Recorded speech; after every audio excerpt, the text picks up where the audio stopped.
right now we're going for a little ride in Clementine, our 1972 Super Beetle, and we're going to ride down to the post office to drop off some masks that we're shipping out to Pennsylvania.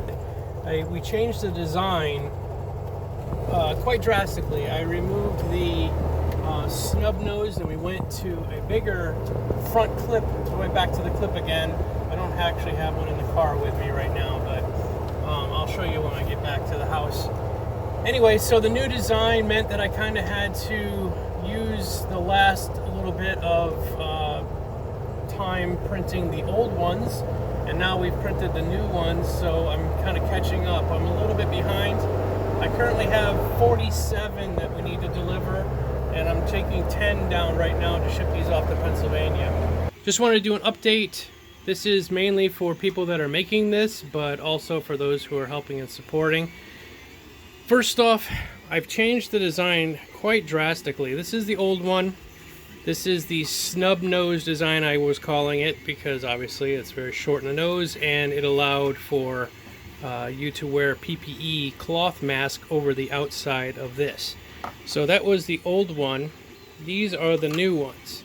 So what I've done is I've gone back to a cap. Now the reason that I did that was because my wife and a couple other people actually were noting that with the snub nose being shorter, it was nice that it fit under the PPE, but their noses were smashed up against the inside here. Also, the front was a little bit difficult to breathe through, even though that I thought I made enough holes here. It just kind of restricted airflow a little too much. So the new one, as you can see, has a support on the inside that I made here, and then the cap is on the outside. Now the cap I made much more lower profile than the previous first version that I did of this. So it's still low profile, even though that it has a cap on it again. And what this allows for is this is all open now to airflow, which makes it much easier to breathe with. I tried it myself and it is way, way better.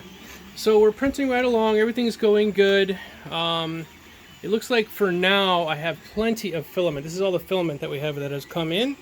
It's been fantastic. We're good for filament for quite a while. So those of you who have been supporting me one way or the other, we're good to go with filament. I'm still waiting for the printers. I still have not heard back from the company that makes these, Creality. They were supposed to send 2 of them on the 8th, and I have not even heard anything about shipping. So I don't know if they're being backlogged or whatever, but kind of the money is tied up in those right now. The one thing that we can use is this. This is my last roll of this. I'm having a very hard time finding the elastic to make the bands. If I can't get any bands material soon, I'm still going to ship these masks out without it. This is probably enough to do these masks that are here, but after that we're done.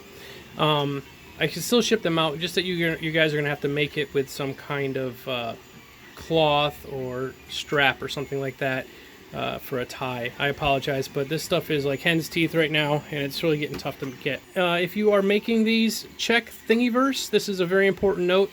Check Thingiverse for this file.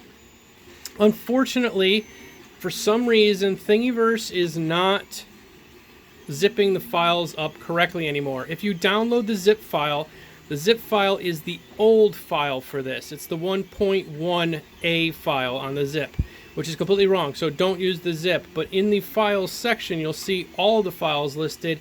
It includes these, the new ones, which are 1.2. These are 1.2. The number, I just numbered them, as 1.2, and that's available. Plus, if you have an Ender 3 or Ender 3 Pro, either one, the files I uploaded, I did pre-slice them for you. Some people don't have a slicer and they're trying to get into the 3D printing thing and they want to help, but they don't have any idea of how to slice.